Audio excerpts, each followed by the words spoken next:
وعلیکم السلام۔ آپ نے داڑھی کے مسئلے پہ بات کی ہے کہ داڑھی کتنی رکھنا چاہیے، چھوڑ دیں گے تو بہت لمبی ہو جائے گی، کیا کاٹنے کا حکم ہے؟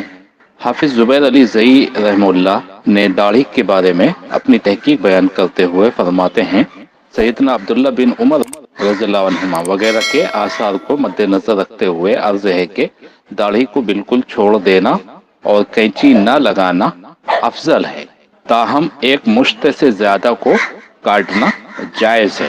موطا امام مالک صفحہ 605 کی حدیث میں تشریح کی ہے انہوں نے۔ علماء اہل حدیث کی اکثریت کی رائے اس کے سراسر برعکس ہے۔ مثلا عبداللہ ناصر رحمانی اکثر اپنے خطبات میں فرماتے ہیں کہ داڑھی کا ایک بال بھی کاٹنا پوری داڑھی منڈوانے کے مترادف ہے۔ یہ تشدد ہے مسلمانوں پر۔ ایک مشت سے زائد داڑھی کٹوانے کے آثار صحابہ کے متعلق علماء اہل حدیث کہتے ہیں کہ چونکہ نبی کریم صلی اللہ علیہ وسلم نے کبھی داڑھی نہیں کٹوائی، نہ ہی اطراف سے اور نہ ہی لمبائی میں سے، اور نہ ہی کٹوانے کی اجازت دی، اس لیے اس کے برخلاف صحابہ کا عمل حجت نہیں، کیونکہ ہم نے نبی کریم صلی اللہ علیہ وسلم کا کلمہ پڑھا ہے، صحابہ کا نہیں۔ کتنی اچھی بات ہے، کتنی اچھی بات ہے۔ جو صحابی حدیث روایت کر رہے ہیں کہ نبی کریم صلی اللہ علیہ وسلم نے فرمایا کہ داڑھی کو معاف کر دو، چھوڑ دو اور مونچھوں کو کترو، وہی صحابی اس حدیث کو نہیں سمجھ سکے اور خود داڑھی کاٹ رہے ہیں۔ جو صحابی سے یہ روایت پہنچی ہے، کمال کی بات ہے، وہ فقیہ نہیں تھے، آپ ان سے بڑے فقیہ ہو گئے۔ استغفر اللہ، صحابہ سے بڑے فقیہ ہو گئے، صحابہ اس حدیث کو نہیں سمجھ سکے، خود داڑھی کاٹ رہے ہیں۔ آپ کہہ رہے ہیں صحابہ کا عمل حجت نہیں ہے۔ حدیث کس سے پہنچی ہے؟ کون کہہ رہا ہے؟ کسی چیز کو اپنی زبان سے جھوٹ موٹ نہ کہہ دیا کرو کہ یہ حلال ہے اور یہ حرام ہے، کہ اللہ پر جھوٹ بہتان باندھ لو، سمجھ لو کہ اللہ تعالیٰ پر بہتان بازی کرنے والے کامیابی سے محروم ہی رہیں گے۔ سورہ نحل آیت نمبر 116۔ اچھا، داڑھی کاٹنے کا، حضرت ابن عمر داڑھی کاٹتے تھے، جو یہ حدیث بیان کر رہے ہیں کہ داڑھی چھوڑ دو، خود کاٹتے تھے۔ ابھی میں اس کی تشریح کرتا ہوں، سنو۔ سیدنا عبداللہ ابن عمر سے یہ ثابت ہے کہ وہ حج اور عمرے کے وقت اپنی داڑھی کا کچھ حصہ ایک مشتے سے زیادہ کو کاٹ دیتے تھے۔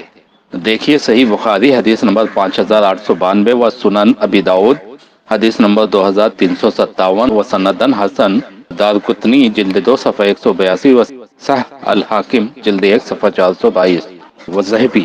یہاں تو حج اور عمرہ کے درمیان کی حدیث آ گئی کہ حضرت ابن عمر داڑھی کو مٹھی میں پکڑ کے جو زیادہ ہوتی تھی وہ کاٹ دیتے تھے۔ ابھی میں وہ حدیث بھی پیش کروں گا کہ وہ ہمیشہ ایسا کرتے تھے۔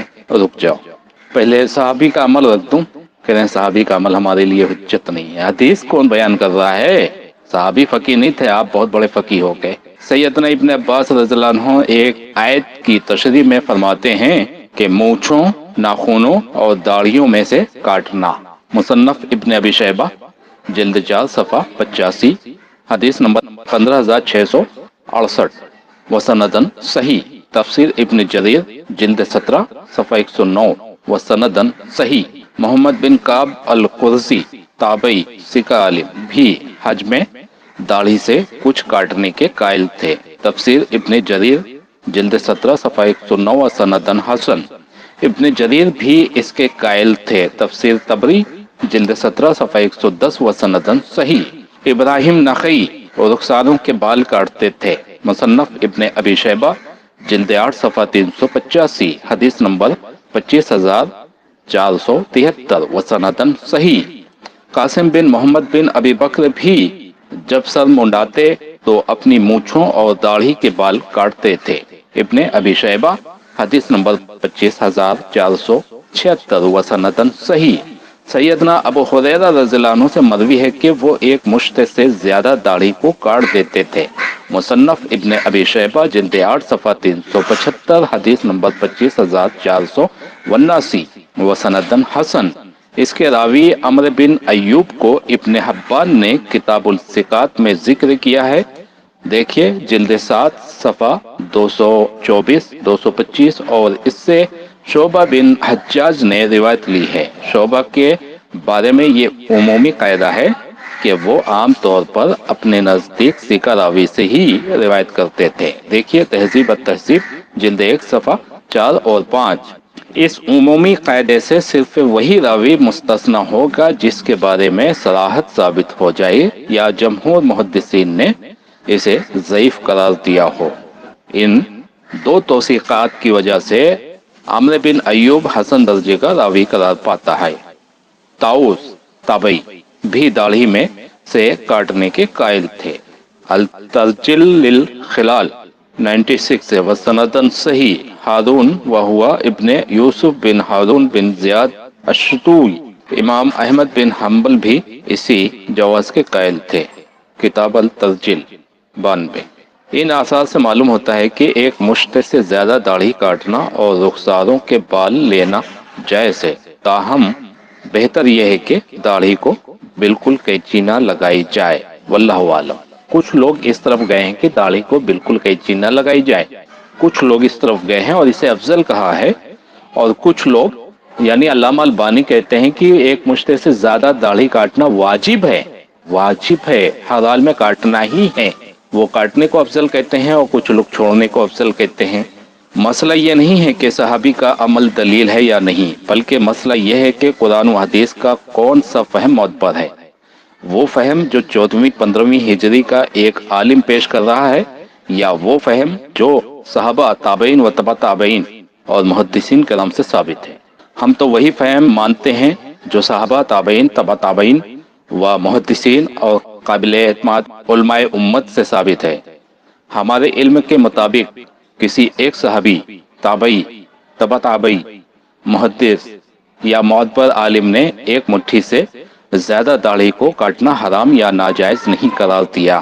حافظ عبداللہ روپڑی فرماتے ہیں، خلاصہ یہ کہ ہم تو ایک ہی بات جانتے ہیں کہ وہ یہ کہ سلف کا خلاف جائز نہیں، کیونکہ وہ لغت اور اصطلاحات سے غافل نہ تھے۔ فتاوی اہل حدیث جلد 1 صفحہ 111۔ سلف کا خلاف جائز نہیں ہے، سلف سے یہ بات ثابت ہے کہ داڑھی کاٹ سکتے ہیں۔ بہت سے اہل حدیثوں نے داڑھی کاٹنا حرام کہا ہے۔ علامہ البانی کہتے ہیں داڑھی کاٹنا واجب ہے۔ بہت سے لوگ کہتے ہیں داڑھی کو چھوڑ دینا اور اس پہ قینچی نہ لگانا، ایک بال بھی نہ کاٹنا افضل ہے۔ بہت سے لوگ کہتے ہیں کہ داڑھی کاٹنا افضل ہے۔ اس کی وجہ یہ ہے کہ جس کے نزدیک جو افضل ہے، نبی کریم صلی اللہ علیہ وسلم کی داڑھی نہر تک تھی۔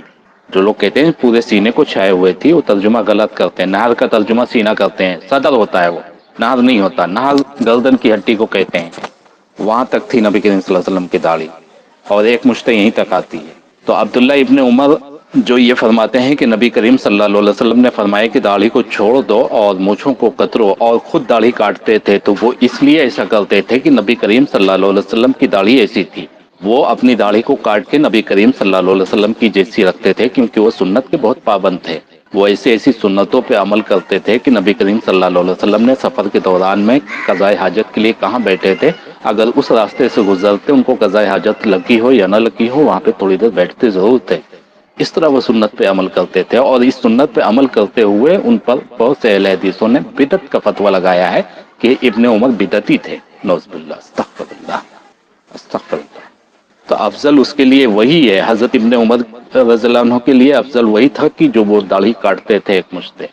میں اگلے میسج میں مطلقاً داڑھی کاٹنے کا حکم پیش کرتا ہوں کہ حضرت ابن عمر ہمیشہ داڑھی کاٹتے تھے۔ مطلقاً داڑھی کاٹنے کا بیان۔ سنن ابی داؤد حدیث نمبر 2357۔ میں نے عبداللہ بن عمر رضی اللہ عنہما کو دیکھا، وہ اپنی داڑھی کو مٹھی میں پکڑتے اور جو مٹھی سے زائد ہوتی اسے کاٹ دیتے، اور کہتے کہ رسول اللہ صلی اللہ علیہ وسلم جب افطار کرتے تو یہ دعا پڑھتے۔ افطار کرنے کی دعا بھی بتا رہے ہیں، اور رمضان شریف میں یہ حدیث ہر روز کسی نہ کسی کے پاس کہیں نہ کہیں سے سینڈ ہو کے آتی ہے، لیکن حدیث پوری نہیں پیش کی جاتی ہے۔ کیوں؟ کیونکہ اس میں مطلقاً داڑھی کاٹنے کا بیان ہے۔